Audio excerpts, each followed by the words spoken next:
Welcome, everyone, to another episode of Divided, Survived, and Thriving, where I get to have candid chats with divorcees about turning the painful process of divorce into a positive force in your life. And today's guest is Maggie McAlister, who is a very talented writer and creative director here in Los Angeles. For those of you who don't know me, also and are new to the show, I am Laila Aitken, a divorcee, a divorce coach, and the founder of Split.fyi, a divorce community rich in resources that helps guide people through the roller coaster ride of emotions that kind of get sprung on you through splitting. Maggie McAlister works for Smashbox Cosmetics during the day, and on the side, she has created this amazing The Single Mom Makeover Instagram page, where it's an Instagram community for anyone starting over and coming back better than ever. Speaks volumes of positivity, and I so enjoy following her. And in our chat, we're going to discuss matters of co-parenting, raising divorced kids, and how to deal with co-parenting under this current climate. So without further ado, Maggie, I know I introduced you a little bit, but please share to the audience anything that I might have missed. Yes.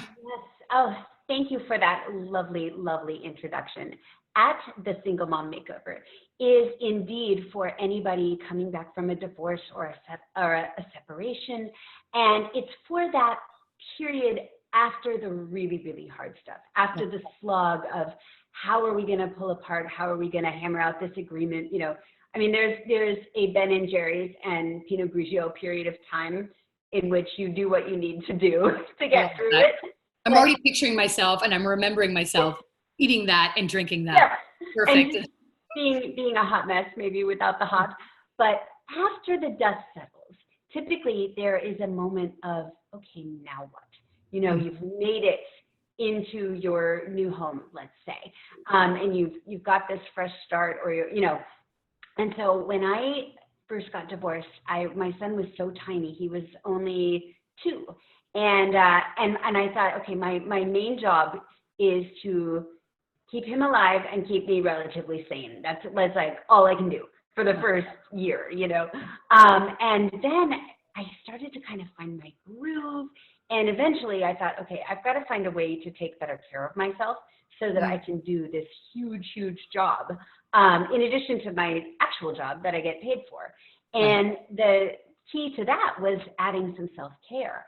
And initially I thought, I don't have time for any of that. I am too busy and too, you know, pulled in different directions.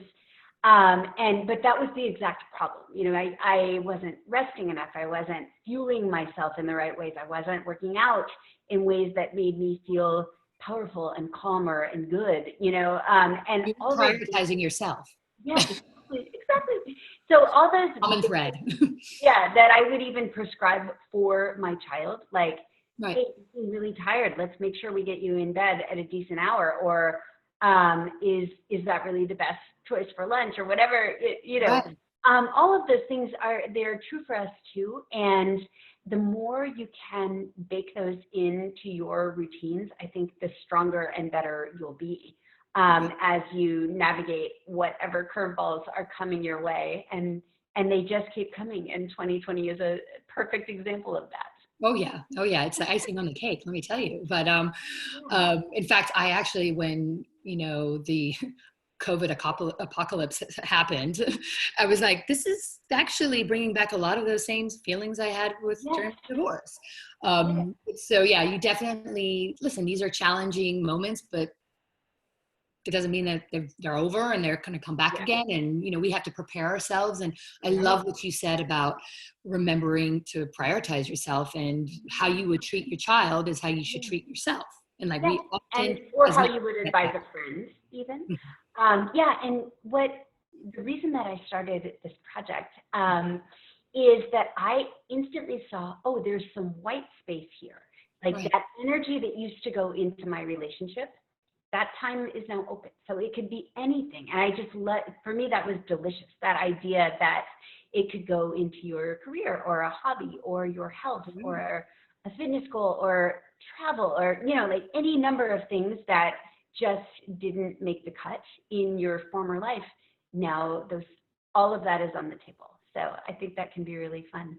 I love that. I love what you just said. And looking at it as that white space and looking at it as like a canvas that you can now paint that you Right. didn't get to paint before because it was sitting in Yeah. a dusted closet. I love that vision. I love what you just said because I love that too. it's a great way of looking at it. And it definitely, I think as we both know that we've gone through this ourselves, like you just, when you in that space, it's hard to see that Right. light at the end of the tunnel, right? Right. And it happens in baby steps, especially when you're a mom and especially when you're worrying about the Oh, outcome of your yeah. child. So, And that's and or even the outcome of that negotiation can oh, be so exhausting. And there's just like at that time the energy is going there, you know. rough. And that's why I always say what I'm doing is really for a little bit later. It's the fun part. It's the okay, now you have some space. Gone through it. Now, you know, there's this beautiful blue sky. And maybe a silver lining, and maybe you just lost close to 200 pounds. So how can you not be traveling a little lighter, you know? Right, exactly. That's a very interesting. I love that the way you put it. You're very like I love the way that you creatively put it that I can visualize it too, which is great, and our audience can. And that losing 200 pounds is fantastic. Um,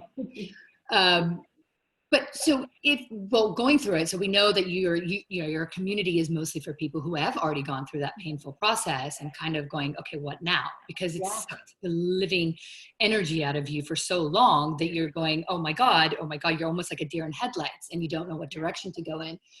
But going back to a little bit of, because I know that it's important, what are, for our viewers, especially who are going through this, who are negotiating, you know, co-parenting and Yeah. all those things, what were some of the key takeaways or the things that you could help them understand that maybe could help them work it out? Because listen, two people who didn't see eye to eye during a marriage are unlikely going to see eye to eye after a marriage, especially when it comes to parenting in two Yeah. separate homes. Let's face it, you don't need, you know, even the most amicable situations are still, they butt heads. So what are some tips that you could? So my biggest tip, and this is a hard one for people, but is actually to stay off social media at this time. And the reason why is because everything you ever say in your life digitally might be findable by your child. So think very carefully before you hit publish or send on something that might be really derisive or you know, or even if later the child could discover that and feel very betrayed, well, why did nobody tell me about this? Or, you know what I mean? Or why did no one ask what I wanted or whatever it was? There are some things that are just, the adults need to work that out. And so the more you can take the high road, the better. And, you know, my divorce was a mediation situation. We didn't go to court, thank goodness, but if you did, I would imagine the court would really look kindly upon that kind of thinking. Yes. And the more you can demonstrate that, the better. And just think to yourself, if you are, like, even the way you are treating your ex is an example for your child, you know, and about how to comport yourself in the world and how to handle conflict. And sometimes there are moments, of course, when you have to say, that we cannot put up with, and you know, here is a big mean lawyer who can help, you know, reinforce that point of view or even do the talking in this moment, because it's funny, you can easily be still caught in the dynamic of your marriage or your relationship even as you negotiate. You know, and that's when third parties are so helpful. You know? Well, it's differentiating the feelings that you have towards your ex and what's really great and what's right for your child. And what's right isn't necessarily what you think is right. And that's the hardest bit. Right. You know, here are two parents who obviously parent in a different way and have two different viewpoints. And, you know, he's going to think he's right. You're going to think you're right. And that's not necessarily what's the best for the child, right? And so it's one of those dances that you have to do and try to do it without going into, you know, headbutting. Yeah, and in the co-parenting world, I also have a little kind of private calculus that I do, which is, okay, is what I just heard different than how I do it, or is it harmful in some way? You know, and if it's just different, then I go, yeah, okay. You know, but if it's like a day at the beach with no sunscreen, that won't do. You know, I'm very fair, and my child not quite as much as me, but you know, that kind of thing, you just have to chime in. You know your boundaries, you've set them out, and you have to weigh that out. And I like that, because, and that again goes back to what I was saying, because it's like differentiating, do you just really hate your ex and you just want to make their life a living hell and just say no to everything and that's not acceptable? Right. Or is it really because that I 100% do not want our son to be going on the beach with no sunscreen from morning till night? You know, like that's just not happening. So, well, and the thing that I have seen, and not in my situation, but in others and with friends and things, is like so much of the time when someone's really fixated on something, it's not really about the child. It's about this anger or this big emotion, or that person cheated on me and I'm so mad about it. And I'm so, you know what I mean? So like what I advise people to do is the earlier you can move through those big emotions and identify them honestly and say, you know what that really is like, I'm still very hurt by X and Y and Z, or, you know, like to be conscious of what you are bringing to the table as you negotiate, because you might not be your most rational best self if you have a little PTSD. 100%. And also, let's face it, I mean, by and large, I think the way women and men are just different in their approaches of parenting. Yeah. That's the bottom line, you know, and so there's that aspect to it, and you see it in households with loving, you know, co-parenting, you know, ways that they're still going to butt heads because of the way they deliver things, the way they say things, the way they think things should happen. And then you're bringing your past into, you know, how were you parented as a child, and how did your parents behave to you? I mean, there's so much that goes into co-parenting outside of divorce and in a loving family and togetherness that imagine with this, right? So I love what you just said, because I think stopping and thinking to yourself, you know, what is this all about? Is this what's behind these words? Yeah, exactly. And that is honestly, that's just practice, I guess, you know, because it doesn't happen overnight. It's like, you can't beat yourself up. I mean, you're going to go through moments that you're just angry at that person, and you're going to.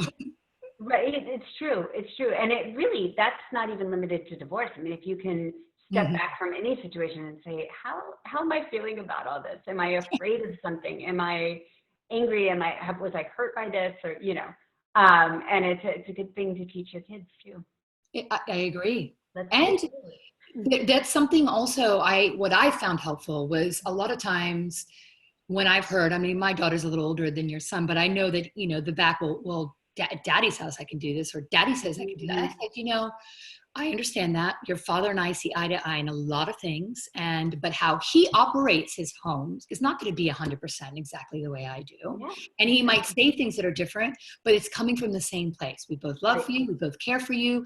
And it's constantly reiterating that hey, the one thing that we are united with is that love for you, and that we want the best for you. So how we get there sometimes isn't like this. So that is a wonderful thing to remind them of too. I know I think about that a lot too, because with my friends, adults whose parents are divorced, they all seem to think that divorce was their fault, or they thought that at one time, or that's something that they worked through, which is like, so I've always guarded against that, you know, to the greatest extent possible. But I don't know. I think that somehow it gets lodged in their brains. So that's an important one. And that commonality of, we both love you, we both are on your team and on your side forever, you know, that is the greatest thing. And just maintaining that, you know, a civility. You don't want to be at your child's wedding 30 years from now, like glowering across the ballroom at your, right? I mean, that's absurd. And it makes that day more about you than about this special, precious, now adult child. I know, which will always be children. Got to work through it, you know? It's so true. You know, and that, I think that listen, it is something that it's learned, and it takes time and it takes practice and it takes awareness. And I think Yeah. just, part of this experience by talking to people, talking to divorcees, talking to people like you who've turned that situation into something like, right, this is my situation.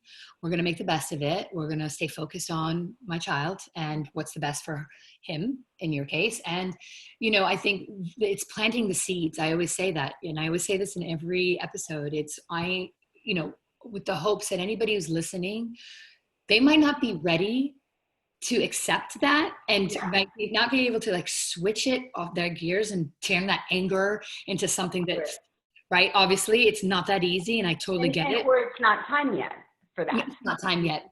But there will be, that seed is planted, and they will know when the right time is, and it will happen, and they'll know when it's best for the child, because you can see it in the kids, the way they react and where they act with both parents. I think you're exactly right. Right. So, all right. So the co-parenting, we know that how you approached it, which I think is fantastic, and you decided to approach it. Are there any tips that you can say, like, besides obviously talking positive talk to your child? What else did you, because listen, this is something that people ask a lot of. Well, what's the right thing to say? You don't want to lie to them. You don't want to, so where's that dance? Like, and you don't want to overshare because it's not their story. So where is that balance? So my advice there is to really plan ahead. And whatever you think your child is going to ask you about in 3 years, they're going to ask you about in 3 weeks. So, and I think there's nothing wrong with sitting down and scripting what you want to say and anticipating, think like a publicist. What is the hardest question you could get about this from your child? And how would you answer that? And would your ex even be on board with that answer? Is that something that you guys align on together if you can handle it, and decide what is age appropriate and what isn't? I was talking with a woman last summer, back when we could still go to barbecues, and she had been divorced. She had kids in college, basically. And so we were talking about how she navigated all the co-parenting and all the years that she had to do it. And she said, there are things that my children still don't know, and they might never know, or at least they'll never hear them from me. And I just thought, wow, what a gracious lady you are to just go, there's nothing to be gained by trashing that person or even giving them a real story that paints the other person in a terrible light. Like, if they grow up and piece it together and say, Mom, am I right in thinking that my dad ran off with that stewardess or whatever? Right. Which is an example that is not my situation, but whatever it is. And then asks in no uncertain terms, then of course you say, well, that is how it went. That is. Yeah. And that's a tough one. It really is. Yeah. Well, it is, because you, as a parent, you teach your child not to lie to you. Yeah, that's right. So also you say, is this, are we protecting our kids, or are we blatantly lying to our children? If we don't tell them truth? I mean, actively seeking it out and telling them, I think, of course, I don't agree that this is not their story. In my opinion, what's worked for me is that this is not my daughter's story. This was our story. And our breakdown of our marriage was our breakdown of our marriage. She didn't choose that. She didn't, she was born into this, and this is her, by default. It doesn't matter. Yeah. But having said that, she hasn't blatantly looked at me yet and said, right, what was the story and what happened? What really, really happened? Well, then in that case, I would start scripting. I have. In fact, you're right on the money. Like, I literally sat there, and when I say I started, it's in my brain every now and then. What would I say? And it's a dance, and I'm hoping that it's not going to happen in 3 weeks, like you said. I'm hoping that it'll happen in 3 years, so I have plenty of time to script it. Write them up. I would type it up just in case. I agree. Actually, you're motivating me to do that Yeah. because it's true. And actually, she's spending a lot of time with her dad this summer due to COVID. We know we've had to, and he lives in another country, so we've had to do this. And I think to myself, she's going to come back with a lot more questions. Yeah. She's older. She's going to ask. And so, to your point, I think that you have to have something that's giving her some insight, but not painting that picture. Yeah. Well, and the other thing that just dawned on me is that as parents, we can say, honey, I really want to get this answer right for you. So I'd like to take a minute to think about it. And I'm going to get back to you by tomorrow night. And I'm going to have but let me gather my thoughts and let me think through it for a second, because it was all very complicated. And I want to give you exactly the information that you need here. Anything to just kind of like, I love that. Yeah. I'm such an impulsive person that I don't even think about that. And I think that when we are put up against the wall sometimes, a question, we feel like we have to answer it right away. And I actually tell a lot of my clients, a lot of my community, the same thing. It's like when something is thrown at you that throws you, walk away from it, take a breather, get back to when you're ready and you're in your space. And I think we just forget with kids, right? We think that have to be, that's such a great advice. Like, honestly, that's such a good advice, because you really need to gather your thoughts. The word. And the other side of that coin is you can also circle back. If you've had this conversation and then your child's in bed and you're lying awake and you're thinking, oh my God, why didn't I say X and Y and Z? You can have addendums the next morning and say, honey, I was thinking more about our conversation last night, and I wanted to reiterate a couple of things to make sure that you know X and Y and Z. And I think that's okay too. I love that. Honestly, that's so helpful. It really is, because I think we feel that we need to answer everything right there and then. And I think they appreciate it more, and they also probably will learn. Like in my daughter's case, she's very much like me in that impulsive behavior. Yeah. So by me doing that, then she also gives her that opportunity to do the same to me. Like, Mom, let me think about that. Let's think about that a minute. And that's always valid, Yeah, that's great advice, honestly.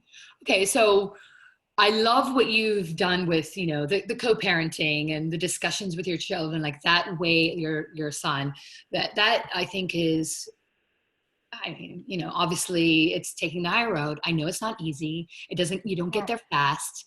Right. And it's not very satisfying when you just want to get even or get mad or whatever, the high road will not help you. And you have to, that's why I say go work out or do something else to get that out of your body and out of your brain. It's a common theme. I see it a lot. Like, what I noticed, and this is another thing what I said earlier about COVID and divorce. And I know it sounds so ridiculous, but that fear that started in everybody, that stirred fear that go like, oh my God, we're facing this pandemic and we don't know what to do. When are we going to go out? We can't do this. We can't do that. That's a lot of the same fears that you go through when you have a divorce, because you're like, I can't do this. I can't do that. What am I going to do? What's allowed, And then you see though, we had a stay-at-home order, but you see, I don't know about you, but my street became an outdoor gym. You see people out there that probably have never gone out or never even thought about going out to work out, but they're like, let me just get out because I need to just get it out of me. And so it's this concept of going through something like this and grievance and divorce, and you need it, even if it's 5 or 10 minutes. I had a conversation the other day about that. It's like, I have a little mini trampoline now that I just jump on for 5 minutes. Yeah, they're the best. Yeah. Whatever you can do, right? Oh my goodness. I know. In the whole COVID thing, there's so much to unpack there, because I think for a lot of us, it just kind of brings up whatever we thought we had dealt with that we still need to work through. And it's like one big Mercury retrograde in that way. It's like, oh my God, how are we here again? But it just means there's still something you need to learn, and whether that has anything to do with getting divorced, but it's like whatever you were kind of hiding in being busy or being running around town all the time, it's just you, and you're either going to deal with it or you're going to bake banana bread or whatever. but it keeps coming up. So I think there are things that just demand our attention at this time, and that's because they are unresolved. And that actually leads me to this is one of the things I wanted to chat to you about, because yes, there's the co-parenting and there's chatting to your kids, and now we have like a whole slew of other things we have to chat with them about life and changing events and all of those things.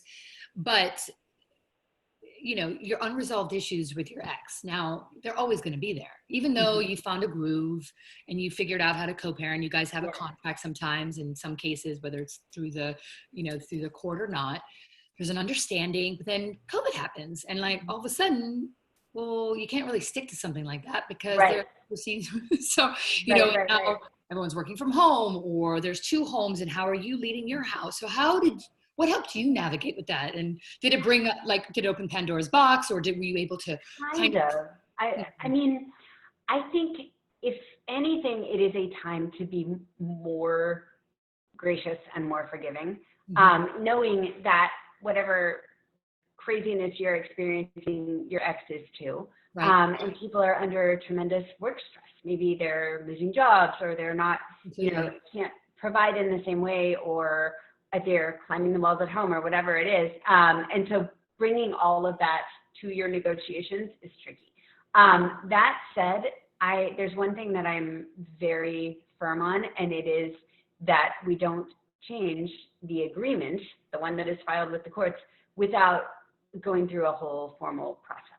Okay. And I think that's true in COVID times and true in any time. Right. So you're sticking to that protocol because although that said, my ex has certainly helped with,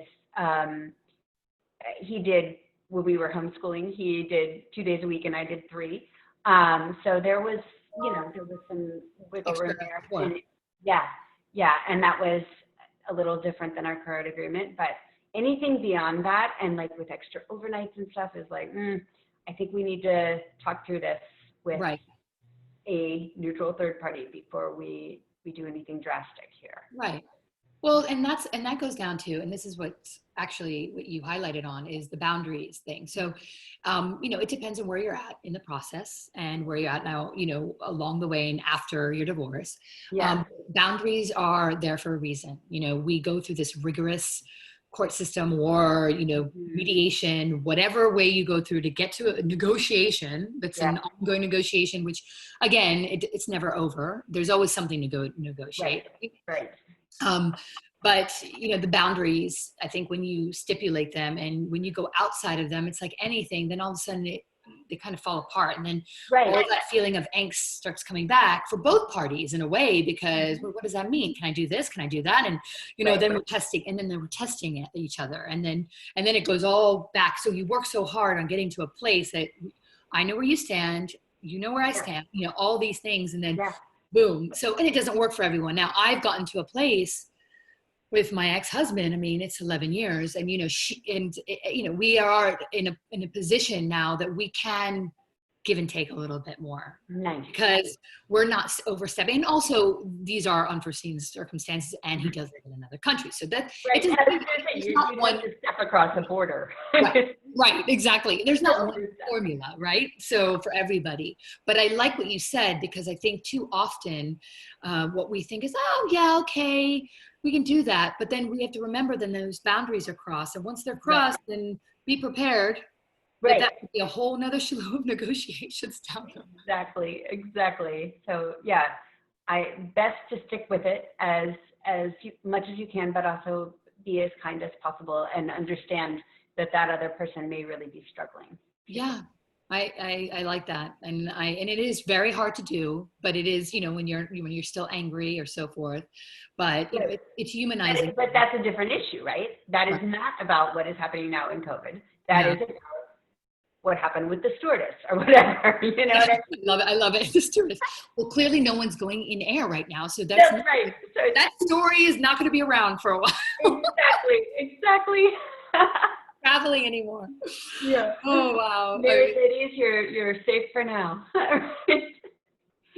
Well, I mean, but anyway, this is honestly, I love all the points that you have made today. That I think taking the higher road, establishing boundaries Mm-hmm. always helps. Taking the higher road, remembering that this is about your child and not about your story with your ex. And as True, much, but also remembering that you can now be selfish about some things and like assert. that. Yeah, oh, truly, you can, in a whole kind of gleeful way if you want. And I have a great story about that. I don't know if you can see behind me. I have a pink couch.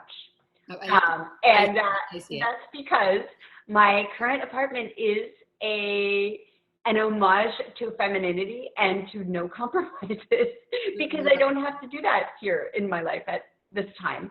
And I went to this fabric store on La Brea and I was looking at swatches for hours. Which one do I like? And the guy who worked in the store was like, well, no offense, but do you think your husband's going to want a pink couch? And I said, well, none of your business, but I'm divorced. So, no, and he It kept doesn't looking at me matter. like, well, do you think the next guy is going to want a pink couch? And it's like, do you want to sell fabric or not? Also, that's not what it's about. This is just a time to really kind of flex and enjoy that. I don't have to compromise if I don't want to. Technically, I do live with a little dude. And so I try to infuse some masculine touches for him. But, when it I comes think to it's that, great what you're doing because he's learning to live with femininity, and I think that's actually amazing. And yeah, also how empowered you are, and in seizing those moments of and noticing them. I think what you just said is like that nugget, right? That golden nugget that people oversee a lot when you're in the throes of divorce, especially. They're like, oh, look at the flip side of the positivity in that you got time for yourself for that bath that you can take like an hour and a half bath, listen to music out loud, talk to your girlfriends really loud when you want to, have anybody over, well, pre-COVID, but you can have everybody over, and you can do those things that you didn't get to do. And you said that before, and it was like seizing that moment for yourself is so, I mean, yeah. And the thing is, you're going to be a single mom anyway, so you might as well have some fun with it, right? And if you can sashay around and walk a little taller and take good care of yourself and, do whatever makes you feel good, then I think that's a good way to change the energy. It really is. And I think, and then ultimately also, and I think when you change that energy, apart from being so important for your child, obviously, because they see the happiness, they understand, they don't worry for you because, and they feel it. Right. And circling back to what you were saying earlier, that a lot of children think it's their fault or they've done something wrong, but that's their way of expressing that they are worried for you because, well, this isn't how it's supposed to be. But well, actually, let's change that narrative. It doesn't matter, actually what it's supposed to be is what's happening, and I'm okay. So you're okay. So and if every family is different, and we're going to figure this out as we go, and all of that. Right. But there's something to be said for like, let's put on some Lizzo and deal with it that way. And I think kids, even when we are trying to put on a brave face, if it's not authentic, I think they see right through it. So whatever we can do to get there for real is what we need to do. Yeah. And making that time to do it. I love that. I think, it's way better shift in your mental stability than actually wallowing and going down in a spiral. Look, I always say it's always bittersweet because here you have this amazing, beautiful gift as a child that you always had. Like, this is what a gift, right? And your ex gave it to you in a way, like helped you create this gift. And so you're kind of like, even as angry as you are with them, you go, well, actually, thanks to you, this is the most important thing in my life. So it is, and it's just keep reminding yourself and shifting and going, hey, but I got this, so let's celebrate this. Let's celebrate this, Yes, and part of that kindness and that grace I was alluding to before, you just reminded me that there are some things that really can only be shared with your ex. I mean, because nobody else on the planet is going to be as excited about that milestone that your kid just hit as the two of you. Or, oh my gosh, she just said the most brilliant thing. Or you will never believe what he can do on his skateboard now, or whatever it is. And so, my ex and I send each other a lot of pictures and videos and do try to share those moments, not because we're working on getting along, but because we have that important common ground, you know. So that is something that I'm so glad that you mentioned that. I struggled with that in the beginning, I remember. And one time I looked at Anastasia, my daughter, and I said to her, I'm like, you know what? He is not here to witness what she's doing. I really need to share this with him. No matter what we're going through, it's like, this isn't about that. I would be so upset if I missed that moment and he didn't share it with me. So it's like, I always think about that because, of course, what you said is it's so important no matter what you feel towards them. And doesn't mean that you're trying to say, hey, let's be friends. It's no, right. You're the only one who's going to get this excited. It's so true. Yeah, exactly. And I'm also, I mean, I know this isn't true of every situation because sometimes there's a danger, but right. Early on, I decided my job would never be to stand in the way of whatever relationship the two of them were going to have, and that I would be the villain in the story if I did that. You know what I mean? So how do I support that relationship and create the home that I've always wanted for a child at my house? And that's all you can do. You know? I love that vision. That is fantastic. It's so true. It's just looking at it that way. Yes, this is not what you signed up for. This is not what you envisioned. It wasn't the plan. The plan wasn't to have separated homes, but at the same time, let's make the best of it. And actually, they still can gain from it. If they have two loving homes, I mean, great. Like all better, you know? And so if you can support that, and I really, and it does take a lot of mommy support. And I'm not trying to generalize, and I'm not saying it's like that for everyone. There are certain cases that are on the opposite, but by and large, it does take a lot of mommy support for the father to be able to get into their child's life in the way that they want to and desire to, just don't know how, or they didn't have the opportunity to from the get-go. Right? Yeah, well, exactly. And as moms, we also have, you know, our words mean a lot to our kids, I think. Yes. And so the way we frame things is really important. And doing that as respectfully as you can and as generously as you can, hopefully pays off in the end when you're at your child's wedding and everybody is getting along and having a good day. I mean, I love it. I love what you're saying because, and it's funny, and I'll share this story really quickly, but my parents also got divorced when I was 16. I was older. It was devastating for me nonetheless. I broke up with my boyfriend literally the day after I found out. I didn't believe in love. I went through all of that crazy stuff. And at my wedding, it was the first time that they were in the same vicinity, in the same area, because, you know, I was an older child. So right. There was no reason to shuttle you back and forth. Yeah, like 10, 12 years, they weren't in the same area, in the same vicinity. And I could see and I can feel the tensity of my mother and my father. Like it was, and even though they didn't have that animosity and anger anymore, it was,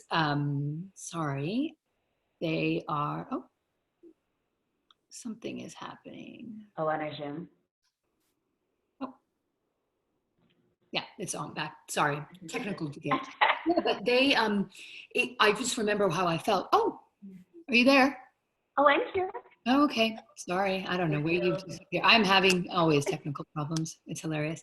So yeah, so I just remember the feeling I had, and what you were saying earlier, it's like, it's not about them. It's about you, right? In that case, it was about me, but all of a sudden, because they had unresolved issues and tension, it became all of a sudden, you know, and that's exactly what I always say. And like, I never want to be in that position when my daughter gets married, where I'm sitting in that room and causing that angst. That is right. Exactly. So a mindful approach now will hopefully help down the road. I hope so. Well, it's been amazing to talk to you. I could talk to you forever and ever, and we will have more chats down the road, I know. Yes. Can you just share your IG and where people can find you, and where they can join the, you know, post-divorce community, which I love what you're doing? Yes, it is at the Single Mom Makeover, and there are nearly daily tips and you know, inspiration for living a chicer and healthier and more fun life post-divorce. Yes, it's amazing, and I love it. I enjoy it so much. It's my favorite. I'm so glad. Yes. So glad. Well, this was great. Thank you so much for having me. Thank you, Maggie. What a Honestly, treat. this was so fun. I love it. I love talking to you. More I, soon, and best of luck to all the future hot single moms who are going to be joining our ranks. I think one of the discussions we're going to have later on, and I think we should bring some more people on board. I've always wanted this, was talking about the dating after divorce.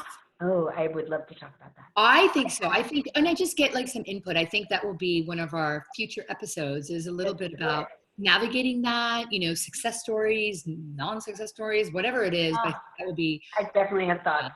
we're going to get together with that next. Sounds Thank great. you. I'm just going to stop recording. Ah.